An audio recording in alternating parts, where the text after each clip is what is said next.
Yes, it is. December 2nd, meeting of the Saugus Board of Health. John Freilich isn't here tonight, our director, so it's just me. Bear with me. First item on the agenda is the review of the minutes. I trust everybody has had the time to review. Does anybody have any changes they'd like to make? No, I would like to accept the minutes as presented. Okay, we have a motion to accept and a second. So we will take that. Minutes are accepted. Thank you. This is the one I signed? Yes, please. Okay. Thank you. And our second agenda item is the Wind Waste Innovations operational update. Good evening.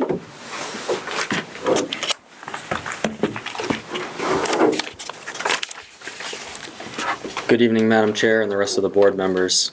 Since the last Board of Health meeting on October 7th, the facility has operated at approximately 91% boiler availability, processed 64,000 tons, and generated just over 36,000 megawatts.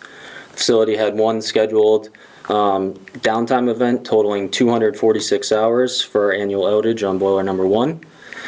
Since the last meeting on October 7th, the facility has shipped just under 9,260 tons of ash to the Wind Waste Shrewsbury landfill.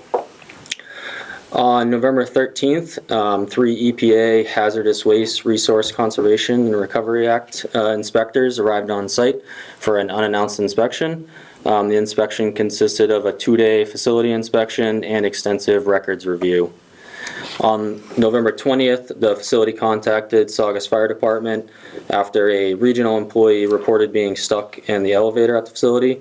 The employee was not under arrest, but standard procedure is to call the fire department, as the elevator contractor cannot always provide immediate response or support. The elevator breaker was reset, employee exited the elevator, and Saugus Fire Department left site with no issues.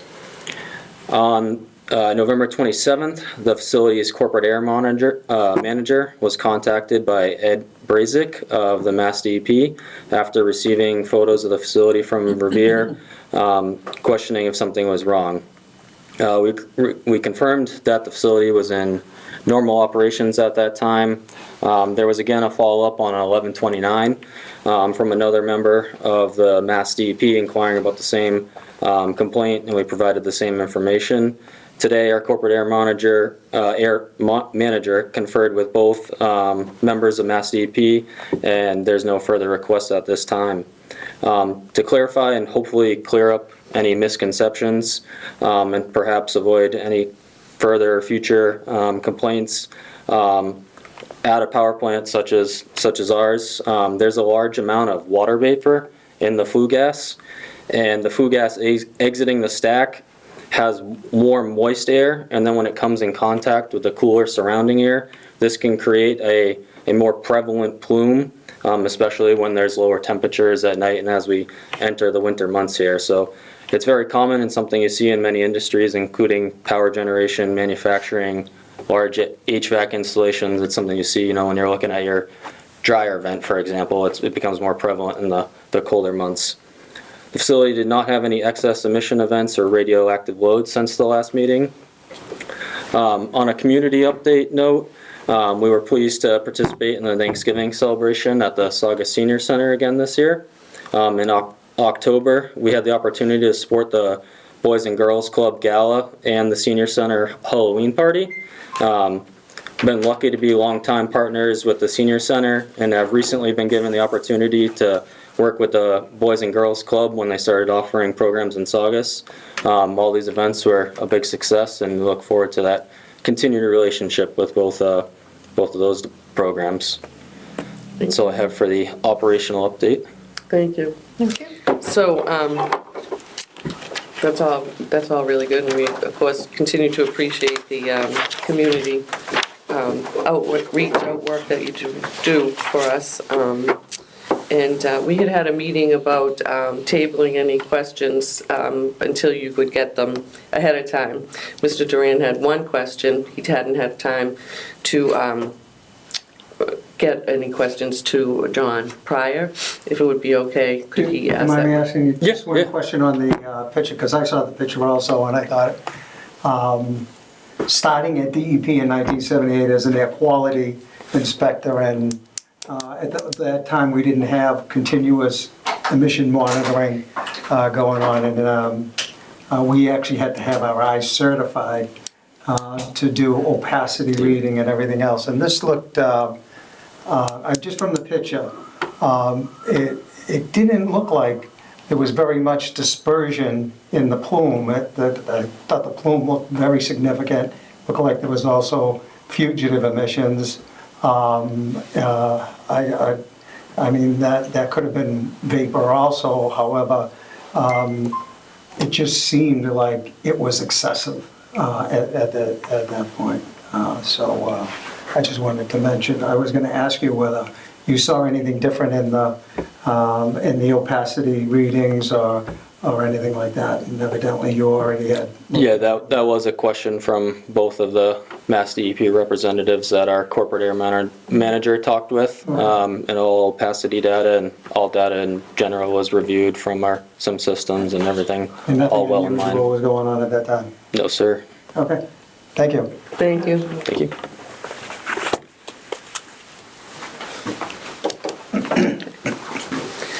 Thank you.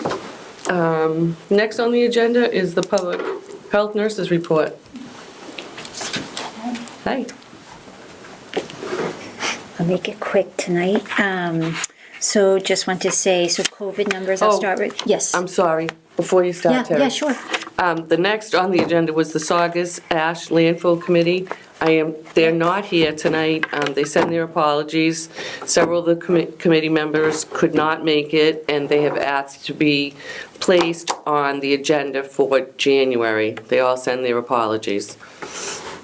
Now, sorry. I had made a mark and I forgot. Thank you, Terry. Sorry. Yeah, no worries. COVID numbers are better than they were last month. They're trending down. We know this not due to numbers that we used to get, but to the wastewater count. Also, there are new COVID boosters available. We recommend, the CDC recommends that you wait 3 months if you've recently had COVID, and at least 2 months since your last booster. I want to just talk a little bit about radon. The state programs that residents should be aware of is that they have radon testing. The state gives out free radon test kits. If you go to DPH website, you can search radon and you'll have access to that information. Radon numbers fluctuate, so once, you usually get radon testing when you buy a house. And usually people think that if the numbers are fine, then they are fine throughout, for the rest of their lives. The numbers actually do fluctuate, and especially if you have work done in your house, the numbers can go up. So it's good to test every few years, that radon test, because here in the Northeast, we especially have high radon levels. I also just want to make people aware, so we've had 2 flu clinics. If you've missed a shot, please call the health department. Also, we've seen a lot of pneumonia and walking pneumonia. Walking pneumonia is usually referred to in medical terms as atypical pneumonia. It's the symptoms are less severe than pneumonia, but you should definitely keep an eye out, especially children under the age of 16. We've seen a lot of cases. And just wanted to touch base quickly on the wildfires. As you know, we've seen quite a few, so I just want to give a little numbers for people to be aware of. So in Massachusetts, this is as of 11/21, before we've had this recent rainfall. In Massachusetts, we've seen 4,000 acres have been burned, compared to 2023. Just a little over 1,000 acres were burned, so you can see the difference. And in 2019, only 250 acres were burned due to wildfire. wildfires. The number of fires in November in the state of Massachusetts, we saw 433, and that's just to give a little comparison. We saw 46 in July and 23 in August. And July and August are usually the more active months because they're drier. So they're seeing numbers that they've never seen before. So things that the community can do is just be very vigilant when you're walking in wooded areas. Refrain from outdoor activities that include fires, like campfires, leaf burning, or grilling. You can check the air quality control. We all have it on our phone. If it's bad, stay inside, close the windows. Make sure if you do have asthma that you have your asthma medication at hand. And yeah, I just want to give people a little update on the wildfires.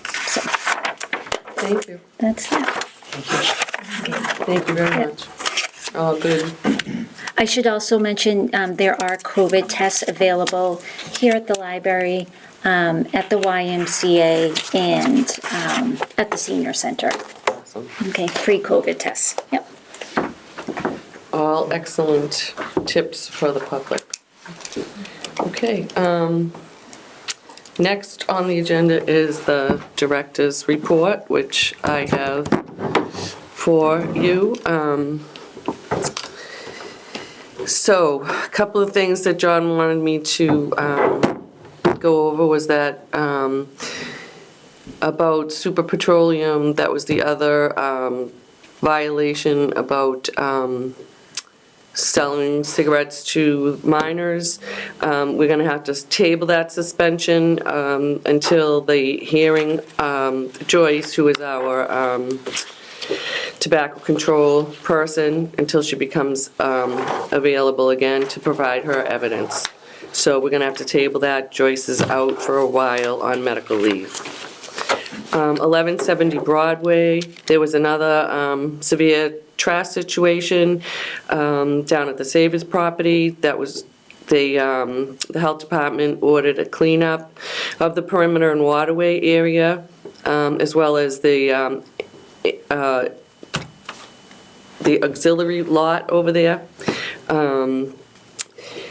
There was a good improvement during the first cleanup, but there was some debris remaining that they're working on having them clean that up as well. As of December 31st, the Colonial Travel Motor Inn will cease to operate as an emergency shelter for migrant families. Roughly, there's 17 families will be moved to the same site in Lynn as the Chisholm Motor Inn Group was utilizing. And there are still several families being housed at the Avalon Motel. There were some reports in regards to 18 Pearl Road regarding dumping on town property. They went, the health department went out with trash and recycling behind 18 Pearl Road and found a lot of discarded car parts and engines, so those have since been removed. As far as permitting goes, they sent out all renewal applications to all the food establishments and other permit holders that were expiring on December 31st. And they have been starting to receive some back, and the process is processing them as needed. John had a meeting with the town manager about the drought and the latest community outreach video regarding the ongoing drought and brush fires. They talked a little bit about the health implications of both, which Terry also touched upon, and the health implications of both the fires. Hopefully the water table will recover a bit with the latest round of rain, which we all were not happy it happened on the weekend, but the precipitation for the season is down about 4 inches from normal, so there's quite a bit of lack of rain. So those were the main things that John wanted me to touch upon for his director's report. And I think that's really about it for him. Other business at hand, is there any, Yeah, Madam Chair, I just want to mention something about recalls. And because it actually happened to me, and I wanted to mention it. One of the recalls that really impacted Massachusetts were carrots. And from Grimway, I think it was Grimway Farms, okay? And although they're not, the carrots in the market right now are okay, back a couple of months ago, they were contaminated with E. coli. And there was a recall in effect. Often people keep things in the refrigerator, especially carrots, for quite a period of time. So I just wanted to mention it might be a good idea just to check in your vegetable bin, and if you see carrots and they've been in there for a while and they're from Grimway Farms, you might want to dump them. That's it. okay, I guess that hits on the sessions. The topic's not reasonably anticipated within 48 hours in advance of the meeting. Does anybody have anything else to add? No? And I guess that was the general update from John's report. Anybody else have anything to add? Any questions, concerns, comments? Well, that was quick. And Bill Heffernan. That's a record. That was Bill Heffernan's favorite thing. Wow, that was a quick meeting. I'm going to call him and tell him I beat his record. Thank you all again for your attendance. And we all, I'm sure my colleagues all, join me in wishing everybody a very happy holiday season, a happy, safe new year. And we will adjourn this meeting. If I could have a motion to... So moved for the second. Second. And we will see you back January, the first Monday in January, which is, anybody have the date? I'm supposed to say it. I should have known it. The first Monday in January would be January 6th. So we're adjourning Board of Health meeting until January 6th. Again, happy holidays, everybody.